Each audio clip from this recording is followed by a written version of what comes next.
2022년 9월 2일 오늘의 말씀 시작하겠습니다. 오늘 나눌 말씀은 요한계시록 12장 17절에서 13장 9절까지의 말씀입니다. 용이 여자에게 분노하여 돌아가서 그 여자의 남은 자손 곧 하나님의 계명을 지키며 예수의 증거를 가진 자들과 더불어 싸우려고 바다 모래 위에 서 있더라. 내가 보니 바다에서 한 짐승이 나오는데 뿔이 10이요 머리가 7이라. 그 뿔에는 10 왕관이 있고 그 머리들에는 신성모독하는 이름들이 있더라. 내가 본 짐승은 표범과 비슷하고 그 발은 곰의 같고 그 입은 사자의 입 같은데 용이 자기의 능력과 보좌와 큰 권세를 그에게 주었더라. 그의 머리 하나가 상하여 죽게 된 것 같더니 그 죽게 되었던 상처가 나음에 온 땅이 놀랍게 여겨 짐승을 따르고 용이 짐승에게 권세를 주므로 용에게 경배하며 짐승에게 경배하여 이르되 누가 이 짐승과 같으냐 누가 능히 이와 더불어 싸우리요 하더라. 또 짐승이 과장되고 신성모독을 말하는 입을 받고 또 42달 동안 일할 권세를 받으니라. 짐승이 입을 벌려 하나님을 향하여 비방하되 그의 이름과 그의 장막 곧 하늘에 사는 자들을 비방하더라. 또 권세를 받아 성도들과 싸워 이기게 되고 각 족속과 백성과 방언과 나라를 다스리는 권세를 받으니 죽임을 당한 어린 양의 생명책에 창세 이후로 이름이 기록되지 못하고 이 땅에 사는 자들은 다 그 짐승에게 경배하리라. 누구든지 귀가 있거든 들을지어다. 아멘. 어린 양의 피와 복음의 능력으로 이미 하늘의 전쟁에서 패배한 큰 용이 그 분노를 여자의 남은 자손 곧 교회를 향해 쏟으려고 준비하고 있습니다. 요한계시록 12장 17절 말씀입니다. 용이 여자에게 분노하여 돌아가서 그 여자의 남은 자손 곧 하나님의 계명을 지키며 예수의 증거를 가진 자들과 더불어 싸우려고 바다 모래 위에 서 있더라. 큰 용이 어디에 서 있습니까? 바다 모래 위에 서 있습니다. 구약 성경에서 바다는 종종 혼돈과 반역, 악의 영역으로 묘사됩니다. 이것은 요한계시록에 나오는 무저갱과 같은 곳입니다. 그러니까 지금 교회와 싸우기 위해 바다 모래 위에 서 있는 큰 용은 요한계시록 9장이 묘사하고 있는 무저갱으로부터 올라오는 황충들의 왕, 혼돈과 파괴의 왕, 히브리어로는 아바돈, 헬라어로는 아볼루온과 같은 존재라고 할 수 있는 것이죠. 요한계시록 9장 11절 말씀입니다. 그들에게 왕이 있으니 무저갱의 사자라. 히브리어로는 그 이름이 아바돈이요 헬라어로는 그 이름이 아볼루온이더라. 그러면 큰 용이 바다로부터 나오게 하는 이 짐승은 무엇과 연결되겠습니까? 무저갱으로부터 올라오는 황충과 연결됩니다. 요한계시록 9장에서 황충이 상징하는 것이 무엇이라고 했습니까? 탐욕으로 가득한 세상, 세상의 원리, 세상의 가치, 세상의 정신이라고 했습니다. 탐욕으로 인해 서로가 서로를 찌르고 죽이는 세상의 원리와 가치, 곧 바벨론의 정신이다 라고 했죠. 이미 여러 번 말씀드린 것처럼 요한계시록은 반복적으로 초대교회 신자들에게 위로와 격려를 주기 위해서 그들이 당하는 고난의 이유를 설명하고 그 고난이 그들의 결말이 아니라 최후 승리가 예비되어 있음을 알려주고 있는 내용입니다. 그렇기 때문에 이제 기괴한 모습으로 묘사되는 바다에서 올라오는 짐승을 어떤 신비로운 동물로 생각해서 이게 뭐지? 그러면서 두려워할 필요가 없습니다. 그것이 상징하는 것은 하나님을 대적하는 세력, 탐욕으로 가득 찬 세상의 원리, 바벨론의 정신일 뿐 그 이상도 그 이하도 아니기 때문입니다. 그래서 바다에서 올라온 한 짐승의 머리에 신성모독하는 이름들이 써있다 이렇게 표현하는 겁니다. 요한계시록 13장 1절 말씀입니다.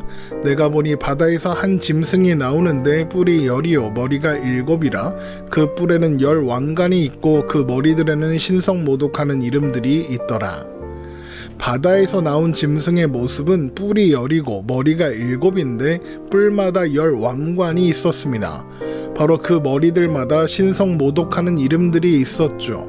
그뿐 아니라 그 모습이 표범과도 비슷하고 발은 곰의 같고 입은 사자의 입 같았습니다. 요한계시록 13장 2절 말씀입니다. 내가 본 짐승은 표범과 비슷하고 그 발은 곰의 같고 그 입은 사자의 입 같은데 용이 자기의 능력과 보좌와 큰 권세를 그에게 주었더라. 참으로 귀괴한 모습이죠. 그러나 사실 이 짐승은 이미 다니엘을 통해 보여주신 환상에서 등장했고 그것이 상징하는 바가 무엇인지까지 설명된 존재입니다. 다니엘서 7장 1절에서 8절의 말씀을 보겠습니다. 바벨론 벨사살 왕 원년에 다니엘이 그의 침상에서 꿈을 꾸며 머릿속으로 환상을 받고 그 꿈을 기록하며 그 일의 대략을 진술하니라. 다니엘이 진술하여 이르되 내가 밤에 환상을 보았는데 하늘에 내 바람이 큰 바다로 몰려 불더니 큰 짐승 넷이 바다에서 나왔는데 그 모양이 각각 다르더라. 첫째는 사자와 같은데 독수리의 날개가 있더니 내가 보는 중에 그 날개가 뽑혔고 또 땅에서 들려서 사람처럼 두 발로 서게 함을 받았으며 또 사람의 마음을 받았더라. 또 보니 다른 짐승 곧 둘째는 곰과 같은데 그것이 몸 한쪽을 들었고 그 입 잇사이에는 새 갈빗대가 물렸는데 그것에게 말하는 자들이 있어 이르기를 일어나서 많은 고기를 먹으라 하였더라. 그 후에 내가 또 본즉 다른 짐승 곧 표범과 같은 것이 있는데 그 등에는 새의 날개 넷이 있고 그 짐승에게 또 머리 넷이 있으며 권세를 받았더라. 내가 밤 환상 가운데에 그 다음에 본 넷째 짐승은 무섭고 놀라우며 또 매우 강하며 또 쇠로 된 큰 이가 있어서 먹고 부서뜨리고 그 나머지를 발로 밟았으며 이 짐승은 전에 모든 짐승과 다르고 또 10뿔이 있더라. 내가 그 뿔을 유심히 보는 중에 다른 작은 뿔이 그 사이에서 나더니 첫 번째 뿔 중에 셋이 그 앞에서 뿌리까지 뽑혔으며 그 작은 뿔에는 사람의 눈 같은 눈들이 있고 또 입이 있어 큰 말을 하였더라. 다니엘의 환상 속에서도 표범, 곰, 사자, 10뿔 짐승이 등장하죠. 다니엘이 본 이 짐승과 요한계시록에서 바다에서 올라온 짐승은 같은 대상이다 라고 생각할 수 있는 겁니다.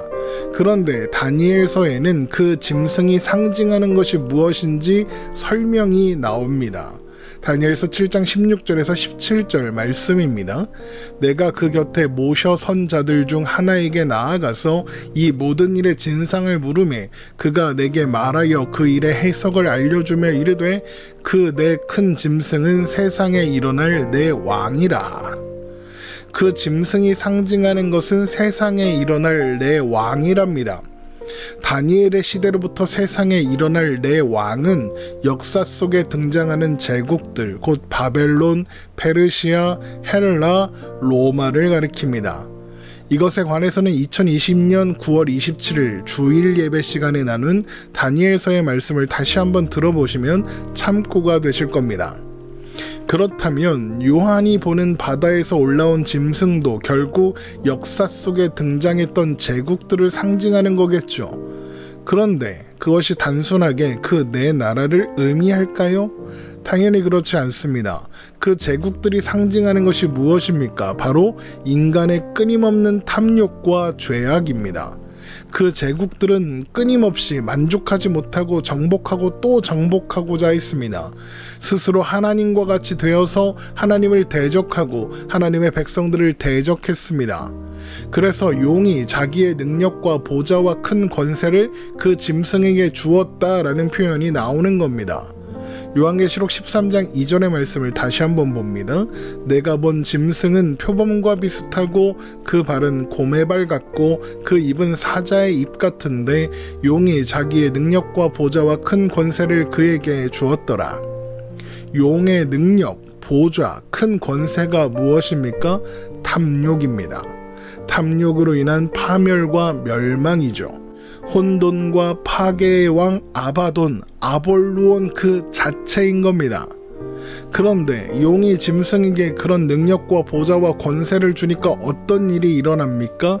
그 짐승의 머리 하나가 상하여 죽게 된 것 같더니 곧 나았습니다.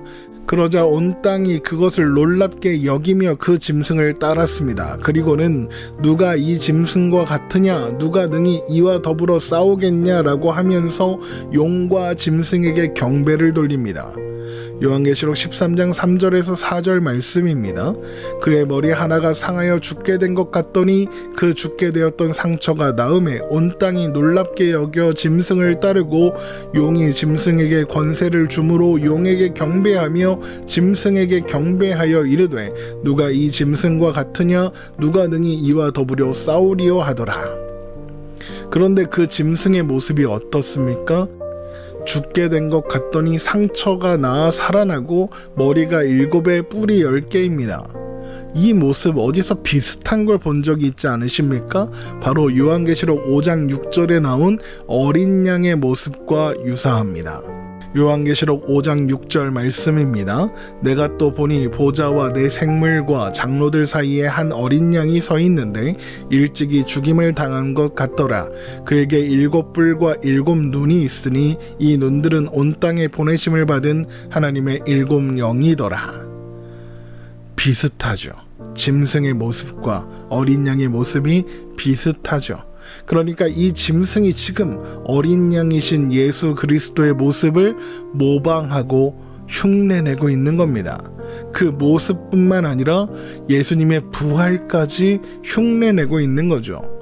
요한계시록 6장 2절에서 활을 가지고 면류관을 쓰고 흰말을 타고 나와 이기고 또 이기려고 했던 그 존재처럼 말입니다. 그러나 이것은 전혀 새롭거나 이상한 일은 아닙니다. 고린도후서 11장 14절 말씀입니다. 이것은 이상한 일이 아니니라 사탄도 자기를 광명의 천사로 가장하나니. 하나님을 대적하는 세력 바벨론, 세상은 어린 양 예수님만이 주실 수 있는 구원, 행복, 진리가 그들에게 있다고 사람들을 속이고 있는 겁니다. 하나님이 아니라 자신이 세상을 구원할 존재다라고 이렇게 하는 거죠. 이게 바로 과장되고 신성모독하는 말인 것입니다. 요한계시록 13장 5절에서 6절 말씀입니다. 또 짐승이 과장되고 신성모독을 말하는 입을 받고 또 42달 동안 일할 권세를 받으니라. 짐승이 입을 벌려 하나님을 향하여 비방하되 그의 이름과 그의 장막 곧 하늘에 사는 자들을 비방하더라. 이 짐승은 하나님을 비방하고 하나님의 백성들을 비방하고 괴롭게 합니다. 그러나 그 짐승이 활동할 수 있는 기간이 정해져 있죠. 42달입니다. 42달 어디서 많이 보셨죠? 1260일, 한때 두때 반때 3년 반 성전 마당이 이방인들에게 짓밟히고 두 증인이 활동하는 기간, 남자를 출산한 여인이 광야에서 양육받는 그 기간과 같습니다. 그 시간이 무엇을 의미한다고 했습니까? 우리가 오늘도 살아가고 있는 지금 이 순간, 예수님의 초림과 재림 사이의 모든 시간, 종말할 때 곧 교회 시대라고 했습니다. 그러면 결국 용으로부터 권세를 받아 어린 양을 흉내내어 사람들을 속이고 미혹하는 이 짐승은 결국 누구의 주권 아래에 있는 겁니까? 하나님의 주권 아래에 있는 겁니다. 많은 신자들이, 많은 사람들이 오해하는 것 중에 하나가 하나님과 사탄의 세력이 뭔가 대등한 힘을 가지고 충돌하고 있을 거라고 생각하는 겁니다. 여러분, 하나님과 사탄은 경쟁자가 아닙니다. 사탄은 자기 마음대로 날뛰는 것처럼 보이죠. 그러나 사탄의 권세 또한 하나님의 주권 아래에 있을 뿐입니다. 하나님과 사탄은 경쟁하는 존재가 아닙니다. 그러면 하나님은 왜 사탄의 활동을 그냥 내버려 두시는 걸까요? 왜 하나님은 42달 교회 시대 동안 교회에 함께 사탄이 활동하도록 그냥 내버려 두시는 걸까요? 왜 사람들을 속이고 미혹하고 흔들리고 실패하고 좌절하게 하도록 그냥 내버려 두시는 걸까요? 여러분, 교회 시대가 어떤 시간입니까? 하나님께서 하나님의 백성들을 양육하사 온전하게 하시는 시간입니다. 그 시간이 42달 1260일 한때 두때 반때입니다. 그 시간 동안 사탄은 성도들과 싸워 이기는 것처럼 보일 겁니다. 성전 마당이 거룩한 곳이 이방인들에게 짓밟히게 되는 것처럼 말입니다. 요한계시록 13장 7절 말씀입니다. 또 권세를 받아 성도들과 싸워 이기게 되고 각 족속과 백성과 방언과 나라를 다스리는 권세를 받으니. 그러나 사탄이 미혹하여 자신을 경배하게 할 수 있는 존재는 어린 양의 생명책의 창세 이후로 이름이 기록되지 못하고 이 땅을 의지해서 사는 사람들, 그러니까 하나님의 백성이 아닌 자들 뿐입니다. 요한계시록 13장 8절 말씀입니다. 죽임을 당한 어린 양의 생명책의 창세 이후로 이름이 기록되지 못하고 이 땅에 사는 자들은 다 그 짐승에게 경배하리라. 여러분, 우리를 넘어뜨리려는 온갖 시도들이 계속될 겁니다. 세상의 힘, 원리, 가치, 세력이 우리를 공격하고 미혹하고 조롱하며 핍박할 겁니다. 그러나 어린 양의 생명책에 그 이름이 기록된 자들, 곧 신자들은 그 안에서 안전할 겁니다. 물론 그 시간이 편하다는 뜻은 아닙니다. 괴롭고 힘들 겁니다. 넘어지고 실수하고 실패도 하겠죠. 그러나 여러분, 신자에게 비극은 없습니다. 신자에게 실패는 없습니다. 그런 시간들조차 합력하여 선을 이루시는 하나님께서 우리를 온전케 하시는 방법으로 사용하실 것이니까요. 하나님 외에 그 어떤 존재도 진정한 평화와 안식을 줄 수 없다는 것을 그 시간 동안 알게 하시고, 하나님 안에 있는 것, 하나님과 함께하는 것이 가장 큰 복인 줄 알게 하실 겁니다. 또한 그 시간 동안 하나님만이 답이시다, 결국 세상은 우리에게 아무것도 줄 수 없다, 이것을 알게 하실 겁니다. 그래서 결국에는 생명책에 그 이름이 기록된 자다운 존재로 세우실 겁니다. 이것이 힘겨운 시간을 살아가야 했던 초대교회 신자들을 향한 요한계시록의 위로이며 격려입니다. 교회 시대 동안 교회가 비방받고 핍박받고 괴롭힘을 당하고 유혹을 받는 것은 예상하지 못했던 어려움이 아니라 이미 교회를 온전케 하시려는 하나님의 뜻과 계획 가운데 있으니 생명책에 그 이름이 기록된 자들, 하나님만 바라보고 의지하는 자들은 두려워할 필요가 없다, 이것입니다. 그래서 오늘 본문이 이렇게 맞춰지는 겁니다. 요한계시록 13장 9절 말씀입니다. 누구든지 귀가 있거든 들을지어다. 마치 신자들에게 너희들은 이게 무슨 말인지 알지? 그러는 것 같지 않습니까? 하나님의 크신 능력과 계획을 아는 사람, 생명책에 기록된 그 사람, 신자들만이 이 말씀에서 위로하고 격려하시는, 우리가 사는 오늘에 대한 하나님의 설명을 들을 수 있는 귀 있는 자인 것입니다. 오늘 말씀 이렇게 마치겠습니다. 오늘도 주님 안에서 행복한 우리가 되기를 주님의 이름으로 축원합니다.